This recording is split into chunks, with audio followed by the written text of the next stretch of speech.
Donc, le Coran, on voit l'importance et la supériorité qu'il a par rapport aux autres livres. Et on sort d'un mois où nous lui avons accordé de l'importance. Alhamdulillah, beaucoup d'entre nous avons fait des efforts. On va dire, avons fait des efforts pendant le Ramadan pour lire le Coran un peu plus qu'à l'accoutumée.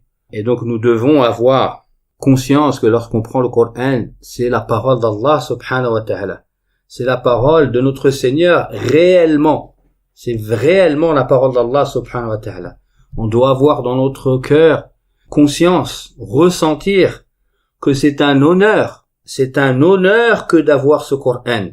Combien de communautés n'ont pas eu ce Coran, dont on est sûr qu'il n'est pas altéré, contrairement aux autres livres, étant donné que c'est Allah subhanahu wa ta'ala en personne qui s'est chargé de le préserver. Comme il l'a dit lui-même dans le Coran, « Inna nahnu nazzalna dhikra wa inna lahu lahafidhun » ce qui signifie, selon la traduction du sens, c'est nous qui en vérité avons révélé le Coran, ou le rappel, il est voulu par le rappel, comme c'est venu dans Tafsir al-Mukathir, le Coran, et c'est nous qui veillons à sa préservation. Donc Allah en personne s'est chargé de préserver ce Coran, et nul doute qu'une chose qu'Allah s'est chargé lui-même de la préserver, que nul ne pourra venir l'altérer. On doit donc avoir ce sentiment que c'est un honneur, c'est une grâce qu'Allah subhanahu wa ta'ala nous a fait de nous accorder ce Coran. Ce Coran, mes frères et mes sœurs, qui est un des plus grands facteurs d'augmentation de la foi. Allah Azza wa Jal ne dit-il pas dans le Coran à ce sujet, wa idha ma unzilat sura faminhum man yaqulu ayyukum zadathu hadhihi imana fa amma alladhina amanu fazadathum imana wa hum yastabshirun. Ce qui signifie, selon la traduction du sens, et lorsqu'une sourate est révélée, ils disent, il est parmi eux qui disent, qui de vous cette sourate a raffermi dans sa foi ou a augmenté sa foi? Quant à ceux qui ont cru, elle a certes renforcé leur foi et ils n'en sont que pleins de joie. Donc ce Coran est une source d'augmentation de la foi. Plus on lit le Coran, plus nous raffermissons notre foi. Ce Coran, il est également, mes frères et mes sœurs, une cause de notre guidée au paradis. Il est rapporté par Jabir ibn Abdillah, radiyallahu anhu, qala Rasulullah sallallahu alayhi wa sallam, القرآن شافع مشفع وماحي المصدق من جعله أمامه قاده إلى الجنة ومن جعله خلف ظهره ساقه إلى النار والحديث عند ابن حبان وصححه الإمام الألباني رحمه الله تعالى في صحيح ترغيب والترهيب.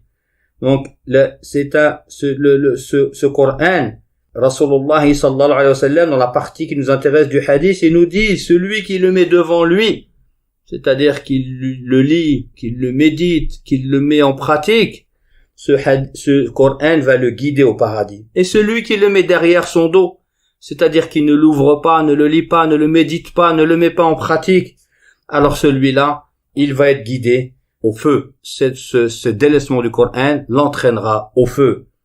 Et en plus d'être d'une cause de l'entrée au paradis, ce Coran, non seulement il est une cause de nous faire entrer au paradis, mais il est en plus une cause de nous augmenter ou de élever notre position au paradis.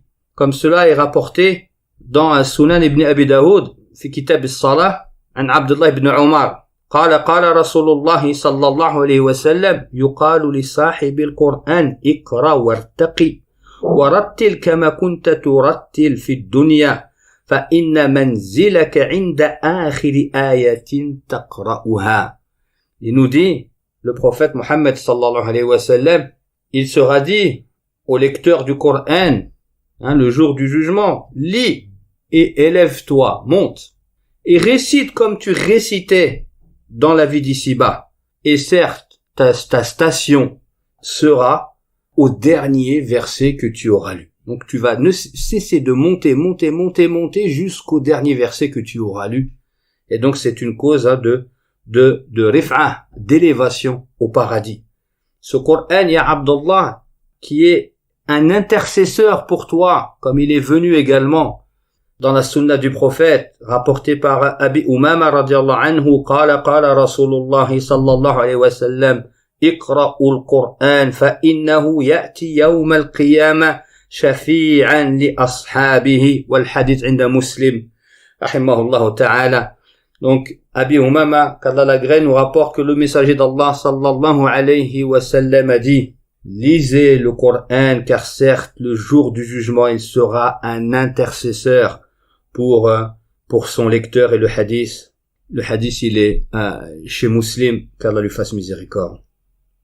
Ce Coran, qui demandera même le jour du jugement, donc il intercédera comme on vient de le voir, et parmi ses intercessions, il demandera à Allah, ce Coran, il demandera à Allah, oh Allah, sois satisfait de lui. Sois satisfait de lui. Et celui sera accordé, cette invocation, cette demande au Coran. Dans un hadith rapporté par Tirmidhi, que Cheikh Al-Albani, rahimahullah ta'ala, a authentifié, il nous rapporte que Abu Huraira, radiallahu anhu, nous dit, le hadith il est un peu plus long, mais le Coran dira, Ya Rabb, irda anhu, fayarda anhu. Il dira, oh Seigneur, agrée-le, et Allah l'agréera, et Allah sera alors satisfait de lui. C'est tellement important, ce Coran, c'est tellement une place centrale dans la vie du musulman, ou en tout cas c'est comme ça que ça devrait l'être, que le prophète Mohammed sallallahu alayhi wa sallam nous a recommandé à celui qui en a la capacité de le lire en 3 jours. Si on en était capable. Comme il est venu dans un hadith, قال اقرأ صلى الله عليه وسلم اقرأ القرآن في 3 إن استطعت. Lis le Coran en 3 jours si tu en es capable. Et dans d'autres riwayas, d'autres hadiths, il est venu en 7 jours. En 7 jours. Al-Muhim, en tout cas, il faut le lire à un rythme assez élevé. Ce qui montre l'importance qu'il doit avoir dans notre vie. On doit être fermement attaché à ce Coran. On doit avoir comme attachement au Coran l'attachement que l'on peut voir aujourd'hui à nos téléphones. C'est le téléphone qu'on a toujours dans nos mains, c'est en vérité le mushaf on devrait avoir dans nos mains. Et c'est ce mushaf qu'avaient les salaf salih, les pieux prédécesseurs, les premières générations, les sahaba, les tabi'in ou tabi'in. C'est le mushaf qu'ils avaient dans les mains. C'est des exemplaires du Coran et non pas le téléphone. On vient de voir le prophète Mohammed sallallahu alayhi wa sallam nous demande de lire le Coran en 3 jours, dans d'autres versions, d'autres hadiths, en 7 jours, à un rythme qui aujourd'hui, peut-être pour certains d'entre nous paraît inimaginable. Pour certains d'entre nous, et on l'entend souvent, finir le Coran en 1 mois pendant le Ramadan, c'est notre maximum. On a terminé le Coran, tout le Coran pendant 1 mois, pendant Ramadan, c'est notre maximum. Et le reste de l'année, pour certains, c'est quasi 0 lecture. 1 fois par mois, c'est notre maximum pendant Ramadan. Alors que normalement, comme j'ai pu l'entendre par le passé de Cheikh Al-Fawzan, il nous disait le minimum sous lequel il ne faut pas descendre, il disait que c'est 1 fois par semaine. 1 fois par semaine. Et il disait au pire, ashab al-tijara, les commerçants, ceux qui ont énormément occupé, ils nous disaient le pire, c'est vraiment la limite, c'est 1 fois par mois. Donc 1 fois par mois, normalement, c'est la limite en deçà duquel on ne devrait pas descendre en dehors de Ramadan. Ce qui implique que normalement, pendant Ramadan, on devrait dépasser, on devrait exploser cette limite. Et nous, aujourd'hui, pour certains d'entre nous, beaucoup malheureusement, 1 mois, 1 fois, le Coran 1 fois dans le mois, c'est notre maximum, ce qui montre à quel point le Coran, où nous sommes éloignés de Coran. 1 fois par semaine, ça devrait être la norme. Ça devrait être la norme. Sincèrement, qui tient ce rythme aujourd'hui? Très peu, excepté ceux à qui Allah subhanahu wa ta'ala a fait miséricorde. Et on en voit, alhamdoulilah, parmi les plus anciens. Et c'est Allah qu'on demande de l'aide et ça devrait être la norme. Ce Coran, c'est la parole d'Allah, mes frères. Ce Coran, c'est une lumière dans nos vies, c'est une guidée. Ce Coran, c'est une bénédiction. La bénédiction, c'est une baraka. La baraka, on avait déjà expliqué dans des cours précédents, c'est l'augmentation du bien divin.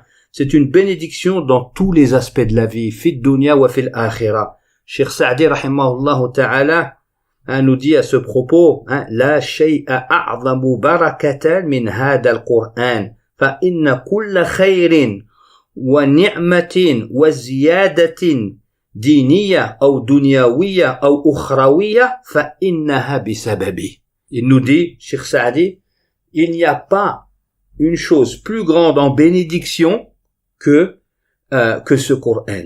Tout bien, toute origine de bien, tout bienfait, toute augmentation, qu'elle soit dans la vie d'ici-bas, qu'elle soit dans notre religion ou qu'elle soit liée à notre au-delà, sa cause c'est le Coran.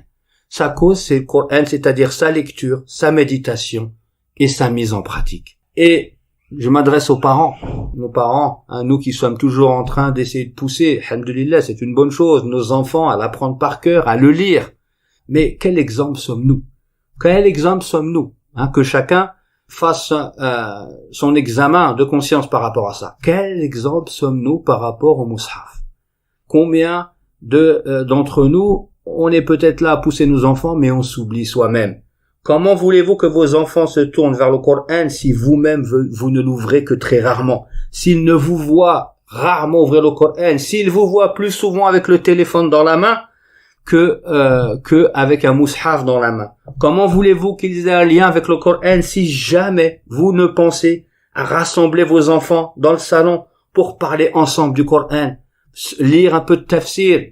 Certains diront je n'ai pas de science. Alhamdulillah, aujourd'hui il y a des traductions. Prendre un tafsir en français et lire, ou par exemple lire des histoires, des histoires de prophètes qu'il y a dans le Coran. Certains livres ont été écrits à ce sujet qui pensent de temps en temps à rassembler ses enfants pour parler du Coran et faire pousser cette graine d'amour du Coran dans leur cœur. Non, aujourd'hui, on a été envahi par les téléphones portables, par les écrans tactiles.